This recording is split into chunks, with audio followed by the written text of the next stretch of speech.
করছি আমরা বাংলাদেশে বসে, ঠিক না বেঠিক? আজকে এই রোদ আমাদেরকে ম্লান করতে পারে নাই। আজকের এই রোদ এই রৌদ্রতাপ তৌহিদি জনতাকে থামাতে পারে নাই। যেভাবে গত আগস্টের 5 তারিখে তৌহিদি জনতার ঢল থামানোর মতো কোন প্রশাসন বাংলাদেশে জন্ম নিয়েছিল না, সেই তৌহিদি জনতা যেখানে আছে, যারা স্বৈরাচার পতন করতে সক্ষম হয়েছে, আজ হোক কাল হোক তারা বাংলাদেশের জমিনে পবিত্র কোরআনের রাজ কায়েম করতে সক্ষম হবে ইনশাআল্লাহ। সেই তাওহীদি জনতা আছে না নাই? আছে না নাই? আজকে কথা বলবো না, শিল্পী হিসাবে এসেছি, গান শোনাবো। কয়েকটা সঙ্গীত একটানা গেয়ে দিয়ে আপনাদের মধ্যে থেকে বিদায় নেব। স্বাধীনতার সূর্য উদিত হয়েছে, কথা বলার যথেষ্ট সময় পাওয়া যাবে, ঠিক না ঠিক? কথা শুধু মঞ্চে হবে না, কথা হবে রাজপথে, কথা হবে ময়দানে, কথা হবে টেলিভিশনে, কথা হবে মঞ্চে, কথা হবে ভোটের মাঠেও ইনশাআল্লাহ। রাজি আছেন তো? এখন থেকে ভোটের মাঠে আর কোনো কুকুর মেকুর থাকবে না, ভোটের মাঠে থাকবে ভোটারেরা। খেলা হবে, খেলা হবে, আমি বলে যাচ্ছি, খেলা হবে ইনশাআল্লাহ। ক্ষমতায় কেউ স্থায়ী হয় না, হোক না সে খালেদা কিংবা হাসিনা, চেয়ারটা চিরকাল থাকে না। ক্ষমতায় কেউ স্থায়ী হয় না, হোক না সে খালেদা কিংবা হাসিনা, চেয়ারটা চিরকাল থাকে না। মুজিবুর বেশি দিন থাকেনি, জিয়াউর কেউ তো রাখেনি। মুজিবুর বেশি দিন থাকেনি, জিয়াউর কেউ তো রাখেনি। এরশাদ চলে গেছে পৃথিবী ছেড়ে, এরশাদ চলে গেছে পৃথিবী ছেড়ে, কেউ আজ তার কথা কয় না। ক্ষমতায় কেউ স্থায়ী হয় না, হোক না সে হাসিনা কিংবা খালেদা, চেয়ারটা চিরকাল থাকে না। হাসিনা ক্ষমতা ধরে রাখতে আয়না ঘর বানিয়েছিল, জনগণের রোশানলে দাদার কাছে পালিয়ে গেল। হাসিনা ক্ষমতা ধরে রাখতে আয়না ঘর বানিয়েছিল, জনগণের রোশানলে দাদার দেশে পালিয়ে গেল।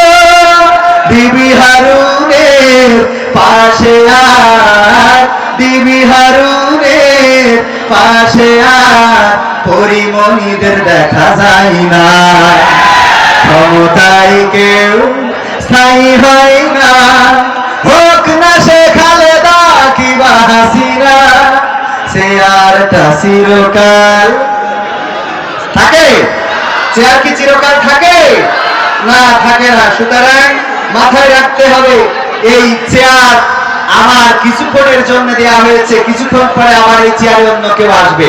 সুতরাং চেয়ার নিয়ে যেন জুলুম না করি, মনে থাকবে? মনে থাকবে? পরবর্তী সঙ্গীত। কোনার পৃথিবীতে তাদেরকে দেখা যায় না, ঠিক না ঠিক? পরের সঙ্গীত। গণতন্ত্র চিনি না আমি জানি না, গণতন্ত্র মিলাই নেবেন। এই গান আমি নোয়াখালীতে গাওয়ার কারণে ইচ্ছা মতো তারা করেছিল, তো এই জন্য পরে আর চিন্তা করলাম যতদিন আওয়ামী লীগ সরকার ক্ষমতায় এই গান আর গাবো না। তো চলে গেছে, আর তো গাওয়া যায়। গণতন্ত্র চিনি না আমি জানি না, গণতন্ত্র গণতন্ত্র দেখিনি আমি শুনেছি, গণতন্ত্র গণতন্ত্র চিনি না আমি জানি না, গণতন্ত্র গণতন্ত্র দেখিনি আমি শুনেছি, গণতন্ত্র। শুনেছিলাম আমি বাংলাদেশে গণতান্ত্রিক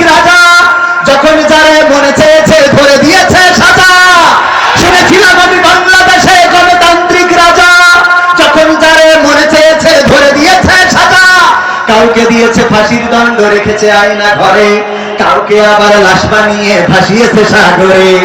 কাউকে দিয়েছে ফাঁসির দণ্ড রেখেছে আয়না ঘরে, কাউকে আবার লাশ বানিয়ে ভাসিয়েছে সাগরে। করেছে সব কিসের জোরে, ছিল কি দাদার মন্ত্র? কেমন গণতন্ত্র ছিল, কেমন গণতন্ত্র, গণতন্ত্রের আড়ালে ছিল রয়ের ষড়যন্ত্র। কেমন গণতন্ত্র ছিল, কেমন গণতন্ত্র, গণতন্ত্রের আড়ালে ছিল রয়ের ষড়যন্ত্র।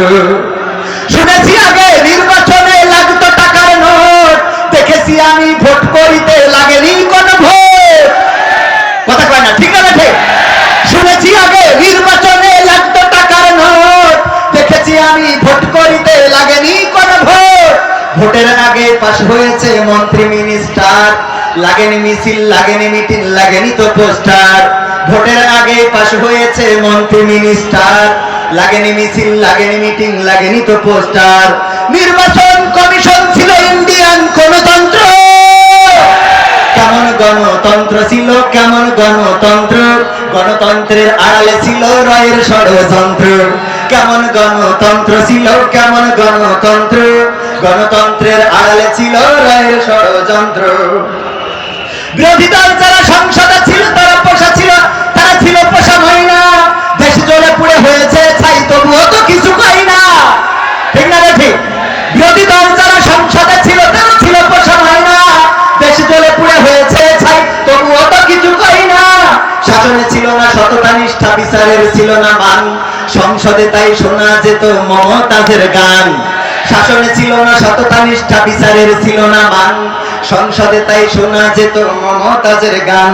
বিরোধী দল নাই, ওটা তো ছিল ডিজিটাল ষড়যন্ত্র। কেমন গণতন্ত্র ছিল, কেমন গণতন্ত্র, গণতন্ত্রের আড়ালে ছিল রয়ের ষড়যন্ত্র। কেমন গণতন্ত্র ছিল, কেমন গণতন্ত্র, গণতন্ত্রের আড়ালে ছিল মোদি দাদার ষড়যন্ত্র। নায়েবে রাসূল কোরআনের পাখি বলতো মানুষ যারে, 13টি বছর কারাগারে রেখেছিল তারে। নায়েবে রাসূল কোরআনের পাখি বলতো মানুষ যারে, 13টি বছর কারাগারে রেখেছিল তারে। দিনের কথা বলতে গেলেই করতো গ্রেফতার, কোরআনের কথা বলতে গেলেই করতো গ্রেফতার। ইসলামী বই কোরআন হাদিস করতো যে উদ্ধার। ও সবে নাকি থাকতো লেখা নাশকতার মন্ত্র, ঠিক না ঠিক? ও সবে নাকি থাকতো লেখা নাশকতার মন্ত্র। কেমন গণতন্ত্র ছিল, কেমন গণতন্ত্র, গণতন্ত্রের আড়ালে ছিল রয়ের ষড়যন্ত্র। নারায়ে তাকবীর, নারায়ে তাকবীর, লিল্লাহি তাকবীর। আল কোরআনের আলো, আল হাদিসের আলো। আজিজুর রহমান সাহেবের আগমন বেনাপোলবাসীর পক্ষ থেকে, সাইফুর রহমান ভাইয়ের পক্ষ থেকে, বেনাপোলের তাওহীদি জনতার পক্ষ থেকে নারায়ে তাকবীর, লিল্লাহি তাকবীর।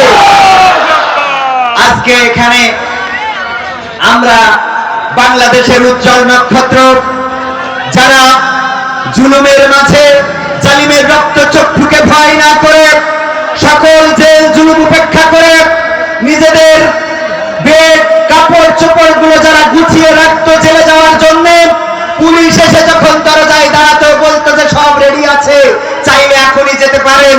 সেই সব তাওহীদি জনতার হৃদয়ের স্পন্দন আমার বাংলাদেশে কোরআনের রাজ কায়েম করার জন্য যাদের জীবন যৌবন বিলিয়েছেন, আমাদের ডানে বামে এসে উপস্থিত হয়ে গিয়েছেন, এর জন্য আপনারা খুশি নাকি বেজার? খুশি কারা কারা দুটি হাত দেখতে চাই? লিল্লাহি তাকবীর। আজকে এসে দেখে যাও এখানকার তাওহীদি জনতার জন্য কোন বিরিয়ানির প্যাকেটের ব্যবস্থা করা হয় নাই, কাউকে গাড়ি ভাড়া বাস ভাড়া দিয়ে আনা হয় নাই। যেই দেশের মুসলমানেরা বুকের পয়সা খরচ করে কোরআনের মাহফিলে আসতে পারে, সেই দেশের তাওহীদি জনতা বুকের রক্ত খরচ করে কোরআনের রাজ কায়েম করবে ইনশাআল্লাহ। এটা কোনোভাবে এটা থামাতে পারবে না। বাংলাদেশের মুগ্ধরা, বাংলাদেশের সাইদারা বুক পেতে দিয়ে প্রমাণ করে দিতে পারে, আমাদের বুকে গুলি চালাতে পারে, কিন্তু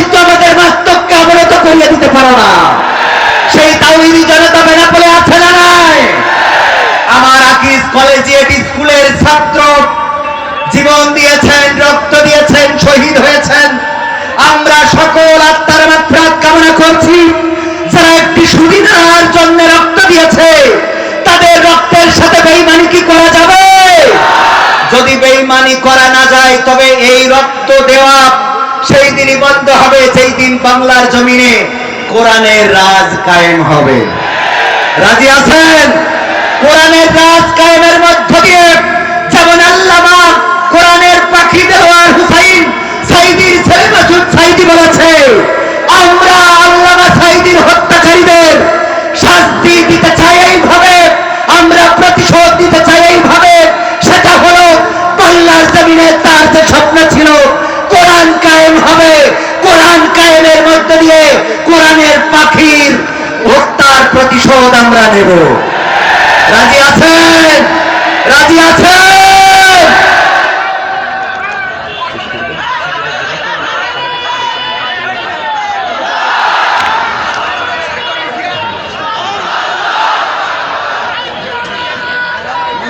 আলহামদুলিল্লাহ, আমাদের বাংলাদেশ রক্তে স্নাত শহীদি কাফেলা, রক্ত স্নাত শহীদি কাফেলা, বাংলাদেশ ইসলামী ছাত্র শিবির, যারা বুকের তাজা রক্ত ঢেলেছে, নির্যাতন সহ্য করেছে, জেল জুলুম ভোগ করেছে, শফিকুল ইসলাম মাসুদ এবং দেওয়ার ভাইয়ের সেই নির্যাতন যারা দেখেছে, চোখের পানি ফেলেছে, সেই রক্তে স্নাত শহীদি কাফেলার সুযোগ্য যশোর জেলা পশ্চিমের সভাপতি আমাদের মাঝে উপস্থিত হয়েছেন। আমি জনাব আব্দুল্লাহ ভাইকে মঞ্চে উপস্থিত হওয়ার জন্য বিনীতভাবে আহ্বান জানাচ্ছি। সম্মানিত ভাইয়েরা, আমরা আমাদের কোরআনের পাখিকে হারিয়েছি। কোরআনের পাখির মুক্তির জন্য গোটা বাংলাদেশে সঙ্গীত গেয়েছিলাম। যেদিন তিনি এই পৃথিবী ছেড়ে চলে গিয়েছিলেন, কবরের কাছে দাঁড়িয়ে তার কলিজার টুকরা তিনজন সন্তানকে জড়িয়ে ধরে বলেছিলাম, আমার আর কোরআনের পাখিকে নিয়ে মুক্তি চাওয়ার কোনো প্রয়োজন নেই। আর প্রয়োজন আছে? সেই পাখি চলে গেছে চিরজনমের মতো। আমি কোরআনের পাখির উৎসর্গ করে আমার আপনাদের বহুল পরিচিত গানটি একটু শোনাবো। টেকনাফ থেকে তেতুলিয়া, রূপসা থেকে পাথুরিয়া, একটি নামে সবাই যাকে চেনে, এক দুইজন নয়, 1.5 শতাধিক মানুষ জীবন দিল শুধু জারি প্রেমে। টেকনাফ থেকে তেতুলিয়া, রূপসা থেকে পাথুরিয়া, একটি নামে সবাই যাকে চেনে, এক দুইজন নয়, 1.5 শতাধিক মানুষ জীবন দিল শুধু জারি প্রেমে। সেই মানুষের মুক্তি চেয়ে যেতাম আমি গান গেয়ে, সেই মানুষের মুক্তি চেয়ে যেতাম আমি গান গেয়ে, সেই মানুষটি নাই দুনিয়ায় নাই। আজ আর মুক্তি চাওয়ার নাই প্রয়োজন নাই রে, আজ আর আমার গানের নাই প্রয়োজন নাই, আজ আর মুক্তি চাওয়ার নাই প্রয়োজন নাই গো, আজ আর আমার গানের নাই প্রয়োজন নাই। আল কোরআনের মধুর বাণী বলতো সুরে সুরে, নবীর বাণী পৌঁছে দিত বিশ্বটাতে ঘুরে। ঠিক না রে? আল কোরআনের মধুর বাণী বলতো সুরে সুরে, নবীর বাণী পৌঁছে দিত বিশ্বটাতে ঘুরে। তার মুখের এই বয়ান শুনে হতো মুসলমান, বুকের সাথে বুক মিলিয়ে ধন্য কত প্রাণ। সেই মানুষের মুক্তি চেয়ে যেতাম আমি গান গেয়ে, সেই মানুষের মুক্তি চেয়ে যেতাম আমি গান গেয়ে, সেই মানুষটি নাই দুনিয়ায় নাই। আজ আর মুক্তি চাওয়ার নাই প্রয়োজন নাই গো, আজ আর আমার গানের নাই প্রয়োজন নাই, আজ আর মুক্তি চাওয়ার নাই প্রয়োজন নাই রে, আজ আর আমার গানের নাই প্রয়োজন নাই। লাখো লোকের সমাগম হতো তার সে মাহফিলে, এসব দেখে আবু জাহেলের কলিজা যেত জ্বলে। লাখো লোকের সমাগম হতো তার সে মাহফিলে, এসব দেখে আবু লাহাবের কলিজা যেত জ্বলে। সুরে সুরে তার কেটে যেত যে আধার অমানিসা, পথহারারা খুঁজে পেত সঠিক পথের দিশা। সেই মানুষের মুক্তি চেয়ে যেতাম আমি গান গেয়ে, সেই মানুষের মুক্তি চেয়ে যেতাম আমি গান গেয়ে, সেই মানুষটি নাই দুনিয়ায় নাই। আজ আর মুক্তি চাওয়ার নাই প্রয়োজন নাই গো, আজ আর আমার গানের নাই প্রয়োজন নাই, আজ আর মুক্তি চাওয়ার নাই প্রয়োজন নাই রে, আজ আর আমার গানের নাই প্রয়োজন নাই। মারহাবা বলবেন না? আর একটু জোরে। আমি একটা গান গাইতাম, আজহারি আবার আসবে ফিরে কোরআনের ময়দানে, আমির হামজা সুর ছড়াবে কোরআন কি গজলে আর গানে। শুনেছেন আপনারা? এর আগে শুনেছেন? এই গানটা গাইতাম তখন যখন আজহারি ভাই এই দেশ ছেড়ে মালয়েশিয়াতে এখনো আছেন, কিন্তু এই মালয়েশিয়াতে থাকতে হয়েছে বাংলাদেশে বাতিলের ষড়যন্ত্রের কারণে। বলেন ঠিক না ঠিক? আমার আজকের মাহফিলের প্রধান মেহমান যিনি মুহতারাম আমির হামজা ভাই 3টি বছর কারারুদ্ধ জীবন যাপন করেছেন বাতিলের রোষানলে। সেই সময় গোটা বাংলাদেশে যত জায়গায় গিয়েছি যেই স্বপ্নটা দেখতাম, সেই স্বপ্নের মধ্যে একটা স্বপ্ন পূরণ হবে না, যে কোরআনের পাখি চেনা জানা সুরে আবার যাবে ডেকে, ওই কোরআনের পাখি আর ফিরে আসবে না। তারপরেও স্বপ্ন কিছুটা হলেও পূরণ হয়েছে না হয় নাই? এই জন্য গানটাকে আর একটু মডিফাই করে যেটা বলতে চাই, আজহারি আবার আসছে ফিরে কোরআনের ময়দানে, আমির হামজা সুর ছড়াচ্ছে ওয়াজে আর গানে। ঠিক না বেঠে? আজহারি ভাইয়ের সাথে গত মাসে আমরা মিটিং করলাম, আমাদের রবিউল ইসলাম খুলনা উনিও ছিল সাথে, আমার আমির হামজা ভাইও ছিলেন। আজহারি ভাই বললেন খুব তাড়াতাড়ি বাংলাদেশের মানুষের কাছে ফিরবো ইনশাআল্লাহ। বলেন আবার বাংলাদেশের জমিনে ফিরবেন। এই জন্য আমি লিখেছি আজহারি আবার আসছে ফিরে কোরআনের ময়দানে, আমির হামজা সুর ছড়াচ্ছে ওয়াজে আর গানে। গোটা দেশ জুড়ে বলছে কথা কোরআন হাদিস থেকে, কোরআনের পাখিরা চেনা জানা সুরে আবার যাচ্ছে ডেকে। এসেছে রে সুদিন আবার এসেছে রে সুদিন, এসেছে রে সুদিন আবার এসেছে রে সুদিন। ঠিক না বেঠে? কতদিন হলো, কত মাস গেল, কতদিন গেল, কত মাস গেল, গেল কতটা বছর, স্বপ্ন ছিল রাত্রি কেটে আসবে শুভ্র ফজর। কতদিন গেল, কত মাস গেল, গেল কতটা বছর, স্বপ্ন ছিল রাত্রি কেটে আসবে শুভ্র ফজর। নতুন করে হচ্ছে আজান মিনারে সুরে সুরে, কালিমার পতাকা উড়বে জানি আর বেশি দিন নেই দূরে। আসছে রে সুদিন আবার আসছে রে সুদিন, আসছে রে সুদিন আবার আসছে রে সুদিন। সবাই আসছে রে সুদিন আবার আসছে রে সুদিন, আসছে রে সুদিন আবার আসছে রে সুদিন। কত শত জন পথ চেয়েছিল আবার দেখা হবে, নুরানি রূপে মিষ্টি মুখে কোরআনের কথা কবে। কত শত জন পথ চেয়েছিল আবার দেখা হবে, নুরানি রূপে মিষ্টি মুখে কোরআনের কথা কবে। ওদের দিয়েই আলোকিত হবে সোনার বাংলাদেশ, দুঃখ ভুলে গিয়ে সুখ বুঝে পেয়ে বলবে বাত বেশ। আসছে রে সুদিন আবার আসছে রে সুদিন, আসছে রে সুদিন আবার আসছে রে সুদিন, আসছে রে সুদিন আবার আসছে রে সুদিন, আসছে রে সুদিন আবার আসছে রে সুদিন। ওদের মূল্য বোঝনি যারা বলছি তারা শোনো, এপারেই তো সব শেষ নাই ওপারের দিন ঘনো। ঠিক না রাখে? খেলা কি শুধু এপারে হবে নাকি ওপারেও হবে? ওপারেও হবে, ওপারেও খেলা হবে, এপারে খেলা শেষ না। সম্মানিত ভাইয়েরা, সময় শেষ, শেষে এতটুকু বলতে চাই, সময় এসেছে পরিবর্তনের। সুতরাং আসুন আমরা আগে নিজেদেরকে পরিবর্তন করব। রাজি আছেন? নিজেদের পরিবর্তন না করলে সমাজ পরিবর্তন হবে না।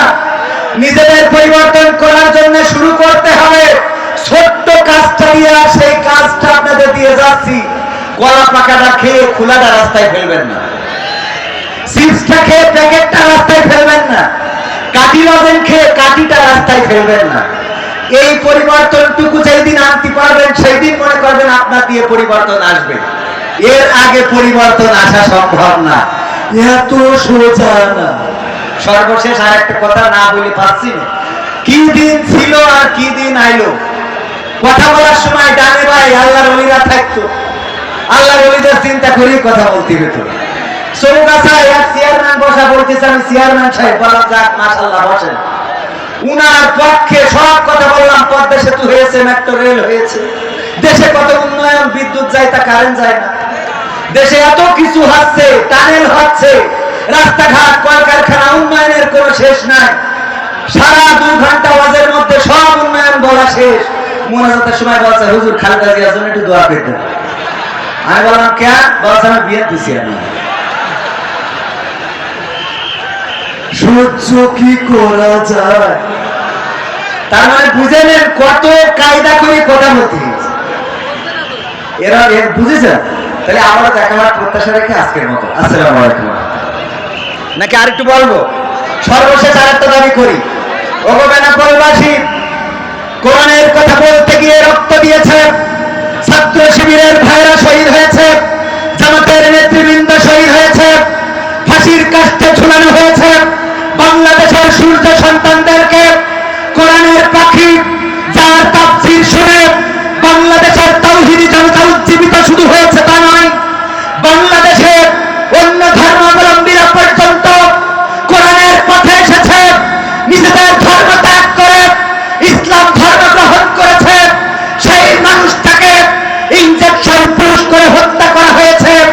যারা কোরআন কায়েম বাংলার জমিনে হয়েছে দেখার জন্য রক্ত দিল, হাসতে হাসতে ফাঁসির মঞ্চে গেল, জীবন দিল, শহীদ হল।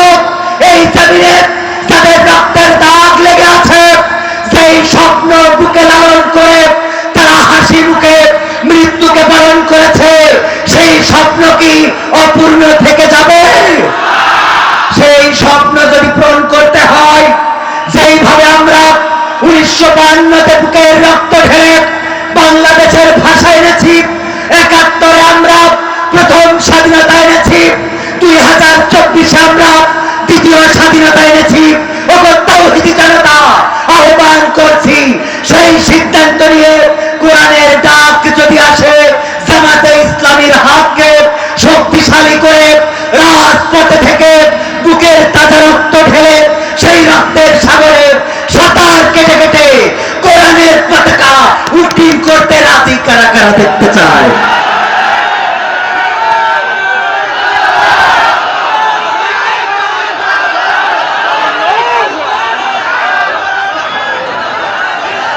সম্মানিত তাওহীদি জনতা, এই বেনাপোলে, যশোরে, সাতক্ষীরা এক আসনে, উপজেলায়, জেলায়, এই আপনার ওয়ার্ডের কাউন্সিলরে জামাত যেই প্রার্থীকে আপনার মনোনয়ন দেবে, সেই প্রার্থীর পক্ষ নিয়ে কাজ করতে হবে।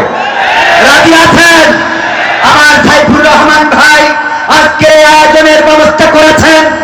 সম্ভবত সংগঠন কিছুটা হলেও স্কার্ট দেখিয়েছেন। আগামীতে তাওহীদি জনতার হয়ে কাউন্সিলর পদে যদি লড়াই করে, দল মত নির্বিশেষে তাকে নির্বাচিত করতে রাজি আছেন ইনশাআল্লাহ। আল্লাহ সবাইকে সেই তৌফিক দান করুন, বলেন আমিন। দেখা হবে, দেখা হবে, দেখা হবে রাজপথে, কথা হবে ভোটের মাঠে। আসসালামু আলাইকুম।